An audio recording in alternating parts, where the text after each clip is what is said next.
Hey there, friends, and welcome to Lunchtime Live with the Center, where we talk about important fertility topics and answer your questions as well. My name is Emmy Choksey, and I'm your host. Now, if you're trying to conceive, every month that goes by without a positive pregnancy test can feel like an eternity. So today we're talking to Dr. John Nulsen, who has been with the Center for Egg Program. He'll be talking to us about when to consider seeing a fertility specialist. Welcome, Dr. Nulsen. Thanks. And folks, I hope to be informative for you, but please don't hesitate to ask questions. I mean, the main focus is to be available to you and to try and answer, any questions you might have. So I welcome any questions you have. Oh, awesome. Dr. Nulsen, can you talk to us a little bit about what a diagnosis of infertility is? All right, so let's chat about that. So it depends to some extent on age, all right? So in a woman who's 35 or less, infertility is defined as a couple who's been having appropriately timed intercourse for the past 12 months and unfortunately has been unsuccessful in conceiving. That changes as a female ages. So in women greater than 35, we shorten that till 6 months. So over 35, any couple who's been trying to conceive for 6 months or more, who's been unsuccessful, and they've had regular, appropriately timed mid-cycle intercourse, perhaps by using an app on your phone, or even better, using one of the over-the-counter ovulation predictor kits. If you failed to conceive, then that would be defined as infertility as well. Okay. Now, is this something that someone's OB, their gynecologist may diagnose, or is this something that they would see a fertility specialist about to get that type of diagnosis? So certainly most OBGYNs are absolutely qualified to make that diagnosis. I think the question becomes, who's the most important person to evaluate and treat the infertility once it's been diagnosed? As a female ages, because age has such a profound influence on a female's ability to conceive, I think it's reasonable that in any female who's 35 or greater, and again, because time is so precious, that they get sent right away to an infertility specialist such as us. Less than 35, I think it's totally appropriate for the general OBGYN to do the evaluation and maybe start with simple forms of treatment. But I think as a female ages, it's really important that they get in the hands of a reproductive endocrinologist sooner rather than later, just because time becomes of the essence. So what is the likelihood for a woman to be able to get pregnant after 35? Well, let's look at it from the beginning. So clearly, as a female ages, unfortunately, a couple things happen. Not only does her ability to conceive decrease, but her likelihood of having a miscarriage increases. So if you look at a young female in her early 20s in any given month, should she have appropriately timed intercourse, her likelihood of conceiving, may be as high as 20 to 25%. At 30, it's probably 15 to 20%. This is in any given month. And at 35, 10 to 15%. At 40, 8 to 10%. And by the time you get, to 43, 44, it's at best 5 to 8%. The other thing that unfortunately changes is that as a female ages, the risk of miscarriage goes up significantly. So in your early 20s, you get pregnant, your risk of miscarriage, is 15% or less. If you look at a 42, 43-year-old who conceives, unfortunately, her miscarriage rate may be as high as 40 to 50%. Okay. Now, why does it decrease?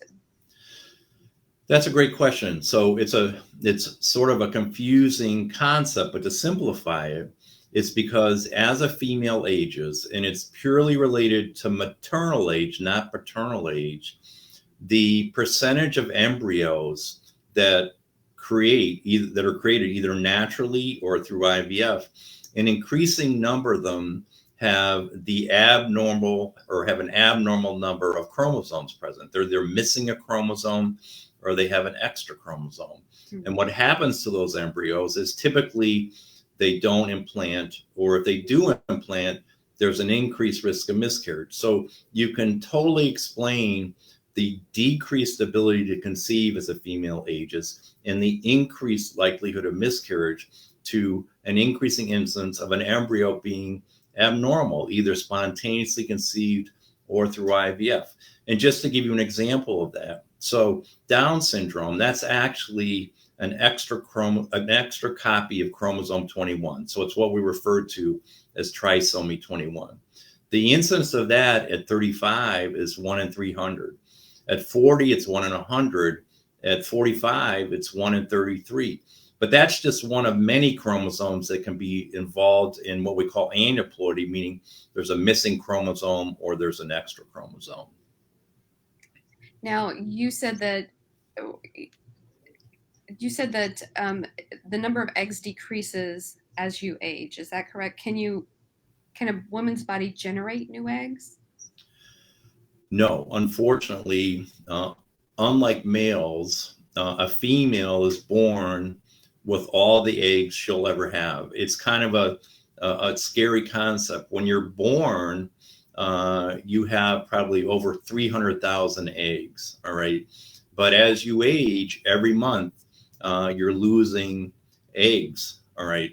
Males continually reproduce or make more sperm. So that doesn't change with advancing male age, but the number of remaining eggs that a female has absolutely reduce with increasing maternal age. Okay. Now, you've been with the center for 30 years. What trends have you noticed with regards to the patients when it comes to, well, with anything, but including age? Well, clearly, since I first started doing this a couple of years ago, the age at which we see patients presenting to us is increasing. And certainly, there are a lot of good reasons for that. You know, over, certainly over 30 years, more and more women are deciding to have their own professional careers, which is great. You know, more and more of them have goals they want to obtain in terms of their professional career. Maybe that be further education, to get their master's, to get their doctorate, or goals they want to achieve at work themselves. So they have chosen for those reasons to postpone having children. If you look, there's data from the early 70s, and then this data is repeated in the early 90s. The percentage of women who are attempting to have their first child over the age of 35 has increased dramatically. That's good and bad. It's good for their careers, but unfortunately, as when we just shared the data, as the female ages, her ability to have a successful pregnancy decreases. So no one would discourage a female from fulfilling her career, but I think it's really important that you have to be aware of, you know, what the implications are. It does come with some expense in terms of the ability to be able to successfully conceive and carry a pregnancy to term. So, what are some of the other reasons someone should see a fertility specialist beyond just age?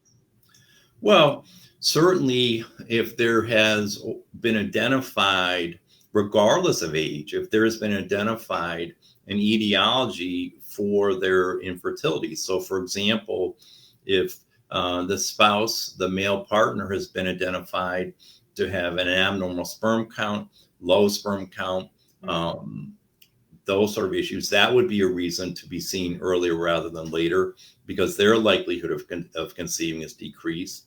If a female is at risk for infertility, so for example, and perhaps we'll chat about this a little bit later, but if she's been diagnosed by her OBGYN, for example, and she has evidence of what we call diminished ovarian reserve, so her ovarian function to some degree is reversed. Unfortunately, that's only going to worsen as she ages. So that's a reason to potentially seek care at a younger age. If a female has been diagnosed at whatever age, at some condition that's going to make it difficult for her to conceive. Let's say she's unfortunately been diagnosed with, severe endometriosis. Endometriosis is significantly going to impair her ability to conceive. She certainly should be seen regardless of age at right away, or if unfortunately for whatever reason, if a female has been diagnosed with tubal disease, she's had a pelvic infection or bad endometriosis, age isn't a factor there. The fact of the matter is she's unlikely to conceive on her own regardless of her age, and so she should be seen earlier as well. And you mentioned diminished ovarian reserve. How many do you see this a lot, and how often does this, or what causes this? So that's a great question. So just to explain what that means, diminished ovarian reserve, a simple way to look at it is how many eggs do you have remaining, all right? And there are a number of parameters that we can look at to assess that. So one is to look at your reproductive hormones on cycle day 3. So we look at your FSH, we look at your LH, we look at your estrogen, all right? Another hormone we can look at, which is cycle independent, it can be drawn at any time during the cycle. It's called anti-Müllerian hormone. That's another good marker of ovarian function. And then finally, probably the most helpful and most sensitive is to do a transvaginal ultrasound and actually look at your ovaries to see what are the number, see what the volume of the ovaries are, and to see what you refer to as your preantral follicle count is. That's the number of follicles that are less than 10 millimeters in size. When we look at all those parameters, we can get, in some sense, a much better sense of what the health of your ovaries are. And if it's inappropriate certainly for your age, then that's a suggestion that, yeah, probably proceeding forward with treatment sooner rather than later is a good idea. Now, do you also see men who have, is there any impact of age with male fertility?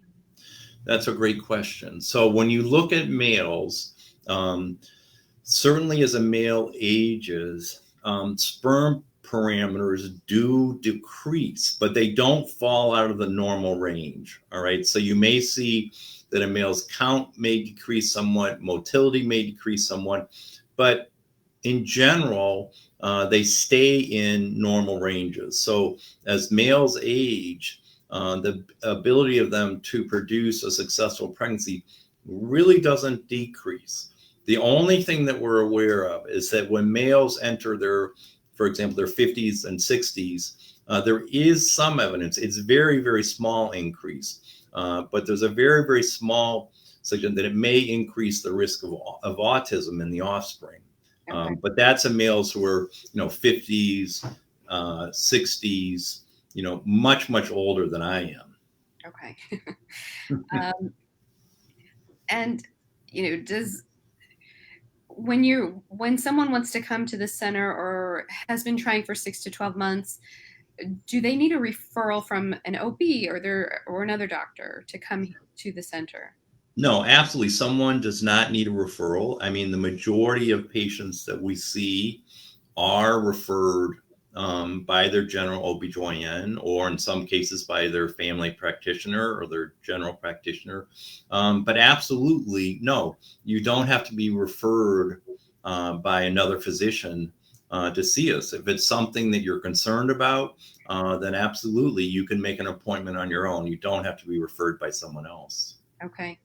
And for those people who are referred, how do we communicate with their referring physician, the OBs that typically the gynecologist that has referred the patient to us? Right. So sometimes it's really helpful in advance, and we do this in all cases, to reach out to the referring OB/GYN, because on many occasions, the general OB/GYN has already done or initiated part of their workup. And that's really helpful because it saves time, and it also may serve to direct us in terms of what direction we go to and further testing. As a center, we feel that it's really important to stay in close communication with our referring physicians. So whenever one of us sees a new patient, we dictate a note describing our visit, But in addition to that, we always send a note to the referring physician so that they will be kept in the loop. And then during treatment, if there are any significant changes in what we do, or when we come up with a treatment plan, we try and keep them in the loop by sending them a note.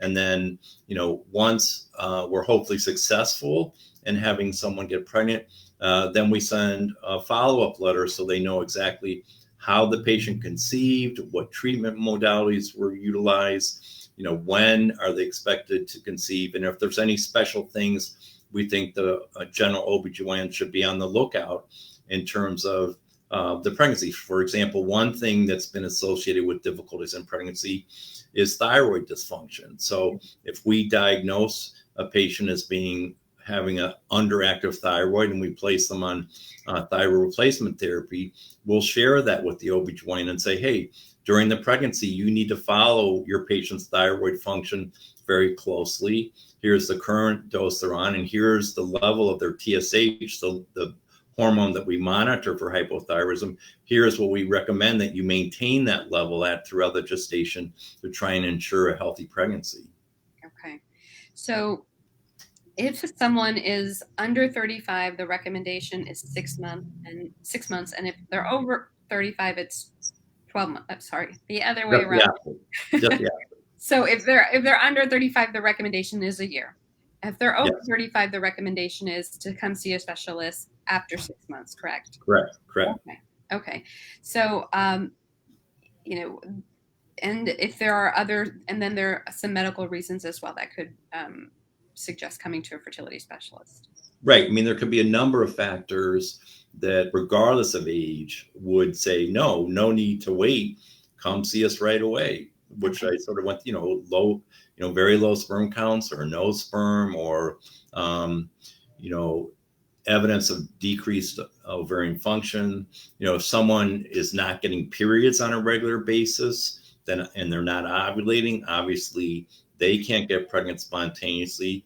So if they're not under the care of their general OB/GYN for that individual should see us right away, because if you're not getting regular cycles and you're not ovulating, you're not going to get pregnant on your own. Okay. So I'm going to switch it over a little bit. Can I ask you a few personal questions? Maybe. Okay. What are your favorite pizza toppings? Well, I have to admit that I'm not the healthiest person when it comes to that. But as of COVID, my daughter and son-in-law have been living with us since March, and my son-in-law and I both love pizza. And our favorite toppings are not very healthful, but mushrooms and sausage. Sometimes pepperoni, but primarily mushroom and sausage. I love that too.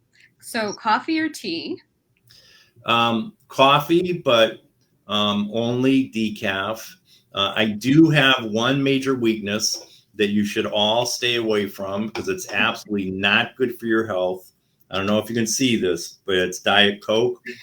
I have to admit that's one of my weaknesses. I'm trying not to drink it, but I'm having a hard time with that. Okay. What do you like to do outside of work? What's your favorite hobby pastime? Well, spending time with my family is probably one of the most important things. Spending time with friends. But I'm really a big fan of outdoor activities. Kind of crazy, but I have a group of friends. Every Monday night, we go mountain bike riding. As we get older, we do less and less challenging rides.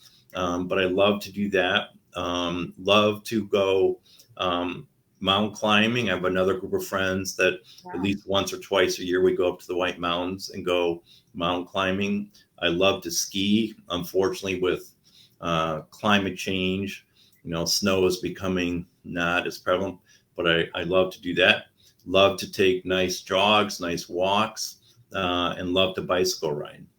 Excellent. And I should mention one thing too. I love to read, but this will give you an idea as to how successful I am with it.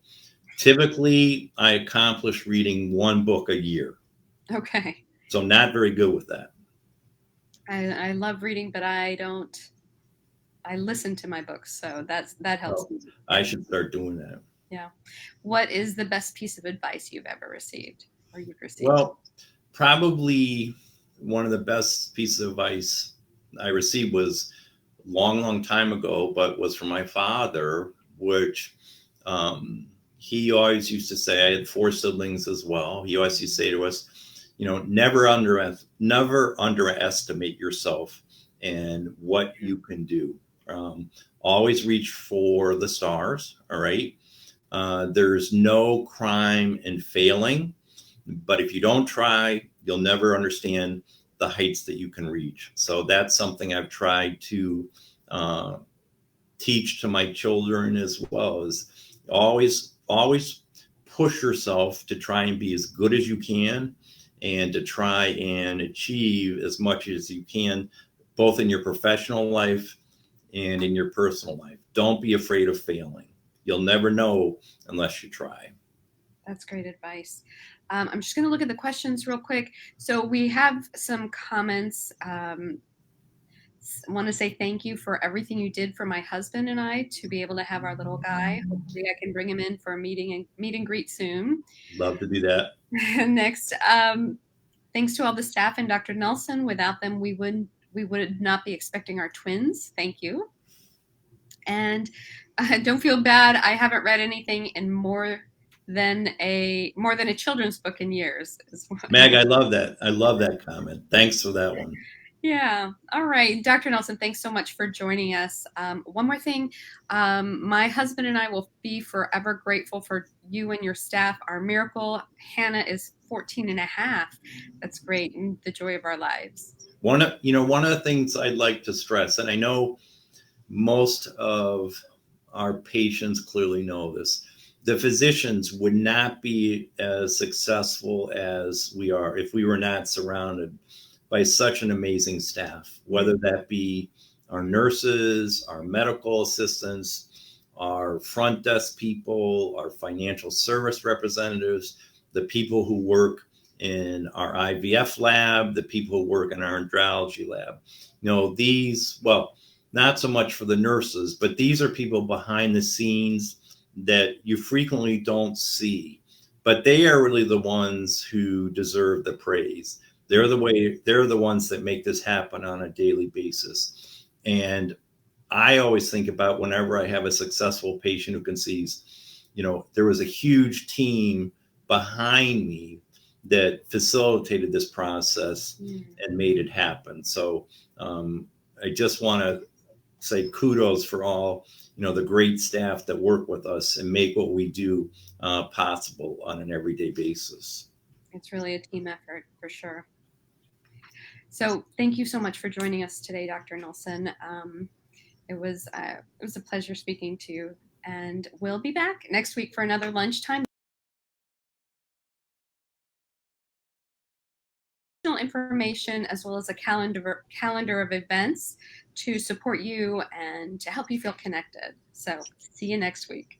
And I really appreciate the time to chat with you folks.